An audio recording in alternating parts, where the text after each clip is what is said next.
The rain garden is a phenomenal way to manage water control.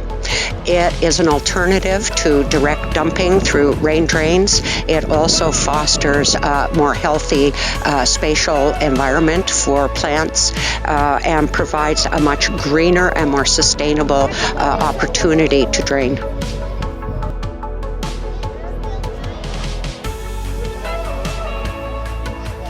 It's wonderful to watch the students as they engage with it. They are curious, they are interested, and they actually can't wait till they can go in and maybe do some planting next spring. So Ms. Kravis and some other people removed the cattails because they were invasive species, and there was also one more that was also an invasive species. I like that there is different plants and more colors than it was back in September.